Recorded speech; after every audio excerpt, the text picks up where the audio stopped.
Komunikasi ritual itu proses menyampaikan pesan atau makna melalui simbol, tindakan, atau acara yang dilakukan secara terus-menerus dan berulang secara turun-temurun seperti itu. Oh, berarti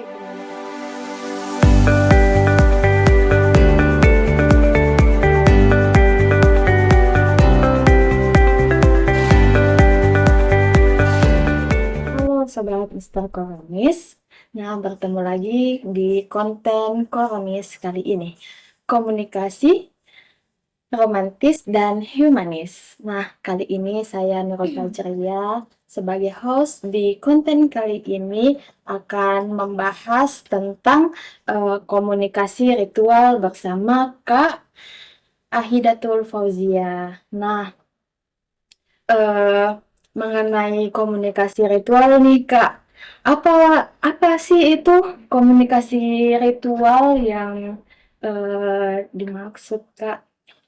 Baik, perkenalkan sebelumnya nama saya Aditya Fauzia, biasa disapa hangat dengan nama Cia. Oh ya, halo Kak Ya. Cia. Nah, komunikasi. Kalau kita dengar kata komunikasi itu biasanya kita mikirnya tuh soal kirim pesan, ngobrol, atau chattingan di WA kan? Betul Kak. Seperti itu. Nah, tapi komunikasi ritual itu bukan cuma soal kirim pesan, tapi juga tentang bagaimana kita membangun rasa kebersamaan, membangun makna dan identitas budaya lewat kegiatan yang dilakukan secara berulang-ulang dan terus-menerus secara turun-temurun.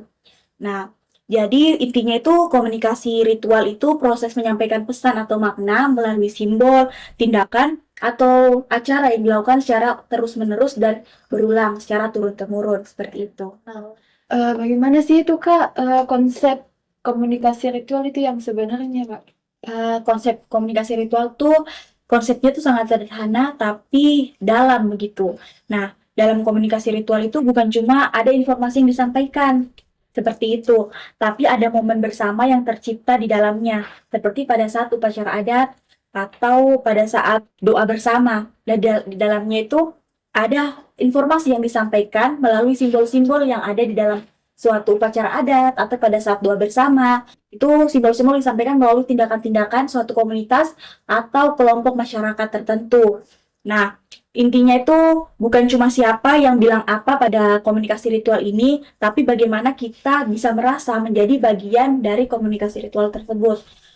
Ulang tahun itu juga bisa dikatakan sebagai komunikasi ritual, karena dia menyampaikan informasi melalui lagu-lagu dan dilakukan setiap tahunnya secara terus secara terus-menerus pada momen tertentu, seperti pada tanggal kelahiran kita, itu secara terus-menerus setiap tahunnya, seperti itu. Kayak seperti lebaran begitu Iya, Kak, lebaran itu bersama. juga komunikasi ritual, iya, Oh, seperti iya, itu. Kak. Mengenai komunikasi ritual lagi nih Kak, bagaimana suatu tradisi itu bisa dikatakan sebagai komunikasi ritual Kak? Baik, sebuah tradisi itu bisa dibilang sebagai komunikasi ritual jika mempunyai 3 hal. Nah, 3 halnya itu seperti ada simbol atau makna khusus, misalnya pada saat suatu tradisi itu pada saat pelaksanaannya menggunakan pakaian adat atau lagu-lagu adat atau tari-tarian yang memiliki makna khusus atau simbol khusus di dalamnya. Itu bisa dikatakan sebagai komunikasi ritual. Terus yang kedua itu dilakukan secara berulang dan pada waktu dan momen tertentu. Seperti yang saya katakan tadi, ulang tahun. Ulang tahun itu bisa dikatakan komunikasi ritual karena dilakukan berulang pada waktu dan momen-momen tertentu. Contohnya deh Kak.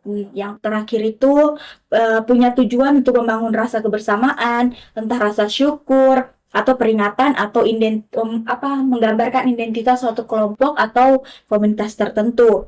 Nah, jadi setiap kali tradisi itu dilakukan, kita bukan cuma melakukan suatu kegiatan, tapi kita juga mengirimkan pesan. Pesan bahwa kita adalah bagian dari komunitas yang sama atau memiliki kepercayaan yang sama. Sama-sama. Seperti Iya, iya, itu. Kak. Eh, nah, mengenai komunikasi ritual ini lagi Kak, eh, contoh sebuah tradisi yang memiliki komunikasi ritual yang menurut Kakak bisa kita katakan. Baik, sebenarnya saya dari Luwu Timur. Nah, di mana itu Luwu Timur merupakan dari daerah transmigrasi, di mana di dalamnya itu ada berbagai budaya maupun suku di dalamnya. Nah, di sekitar saya itu ada namanya tradisi Ogoh-Ogoh. Nah, tradisi Ogoh-Ogoh itu dilakukan pada saat untuk menjelang Hari Raya Nyepi.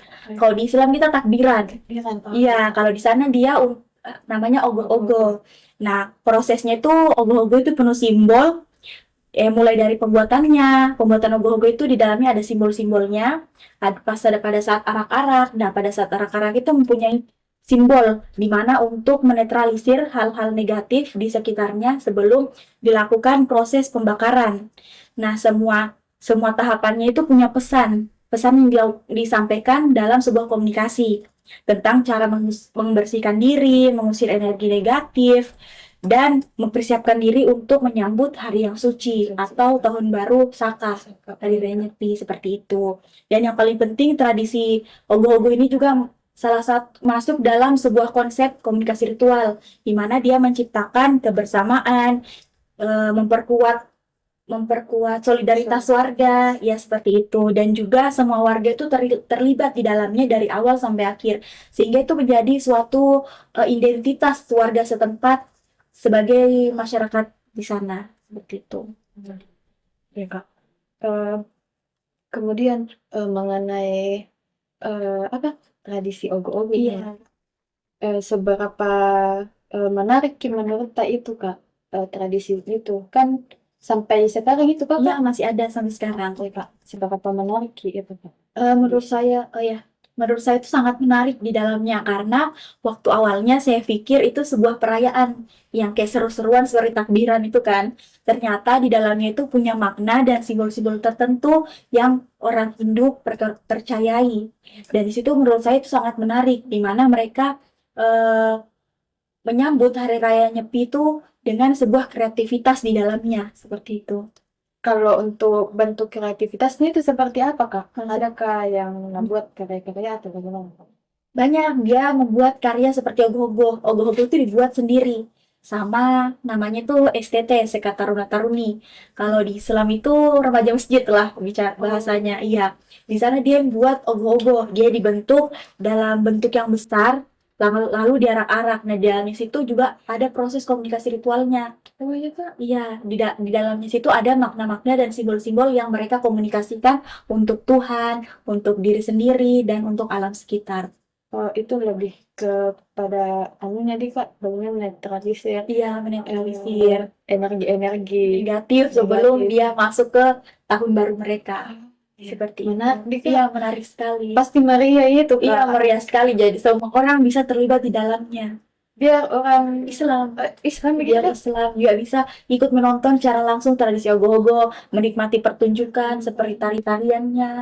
Begitu. Iya. Menurut Teh ini Kak, seberapa penting simbol itu untuk komunikasi ritual ini Kak?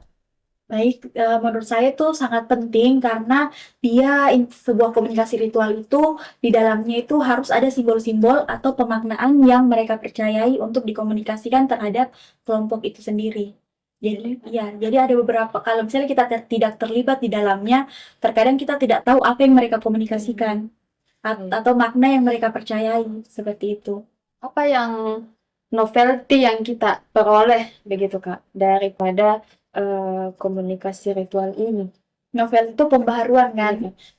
Hal yang baru itu mungkin ketika saya sendiri yang berada dari agama lain itu meneliti agama lain. Mungkin ada hal-hal baru yang bisa saya dapat dari penelitianku seperti itu yang saya bilang tadi. Awalnya saya kira ini ogoh-ogoh hanya suatu perayaan-perayaan seperti biasa saja. Tetapi di dalamnya ada komunikasi ritual yang sangat mendalam, di mana setiap prosesnya, setiap apa yang mereka lakukan itu memiliki makna dan simbol-simbol tertentu. Seperti itu. Kemudian Kak, kan ini kita saksikan tuh Kak, Iya. saksikan secara langsung. Nah, apakah dari perayaan-perayaan itu nyampe di kita pesannya atau bagaimana Kak? Baik. Kalau saya sendiri kan saya sudah lama di sana. Ada beberapa itu yang pesannya masuk ke saya pada saat mereka membakar ogoh-ogoh itu pesannya tersampaikan di saya ketika itu dibakar itu adalah pengusiran energi-energi negatif. Dan api itu sebagai pemusnahan seperti itu kalau di saya. Ya Kak, menarik. Iya, menarik sekali. Jadi kalian harus berkunjung ke Luhut Timur untuk menikmati tradisi ogoh-ogoh. Bukan Itu- hanya di Bali. Itu masih penasaran Kak. Kan Umumnya kan itu ogo-ogo kayak ritual-ritual begitu kan ada di umumnya di Bali tuh Iya. Kak. Ternyata ada juga kan Iya, yang di ada Sulawesi juga. Kak.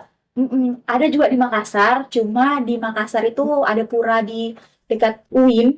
Iya Kak. Ya itu cuma dia tidak terlalu besar, Ekspor. tidak terekspor karena tidak eh, kurang banyak lah masyarakat Hindu di daerah Makassar, daerah itu sendiri. Berarti di lu banyak. Iya, ada suatu desa namanya Kertoraharjo. Di situ orang transmigrasi dari Hindu Bali. Oh iya Kak. Seperti itu. Jadi masih sangat kental di dalamnya. Tadi Kak. Mm-mm. Tapi bagaimana eh, berarti mereka toleransi Iya, juga di Kak? toleransi.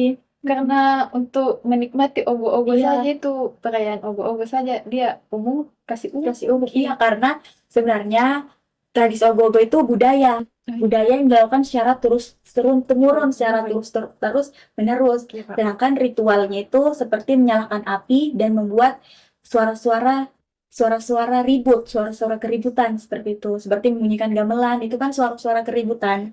Seperti itu. Oh, itu mungkin kayaknya untuk meningkatkan semangat di Kak untuk Yang melahirkan yang suara-suara ribut itu Kak. itu Apa sebagai simbolnya, simbol pengusiran hal-hal hal-hal negatifnya. negatifnya. Iya, Oh iya Kak. seperti itu. Kan kalau di Cina itu dia membunyikan petasan. Itu Oh iya Kak. apa itu yang kayak membunyikan petasan. Itu yang barongsai. Orang saya Iya, seperti itu. Dia juga seperti itu. Oh berarti dia lebih ke itunya sih apa tadi kita bilang Kak yang bunyi-bunyian Iya, gitu, Kak? gamelan Gamelan. atau pentongan seperti itu. Ya Kak. Menarik sekali Iya, Kak. menarik sekali. Itu guys. Jadi untuk bisa juga jadi destinasi Iya, wisata bisa itu di Kak. jadi. Karena eh, tahunan itu Kak. Iya, tahunan. Dan itu dirayakannya tepat pada tanggal itu atau Dia dilakukan pada sebelum Hari Raya Nyepi. Misalnya Hari Raya Nyepi tanggal 29, dia melakukannya tanggal 28. Seperti itu. menarik sekali guys. Iya. Itu kegiatan apa ogo-ogo Iya, nih, Kak? tradisi ogo-ogo. Tradisi ogo-ogo. Itu tadi pembahasan mengenai komunikasi ritual di Kak. Terutamanya paling menariknya itu mengenai tradisi ogo-ogo di Iya. Kak di Luwu Timur. Nah, itu juga guys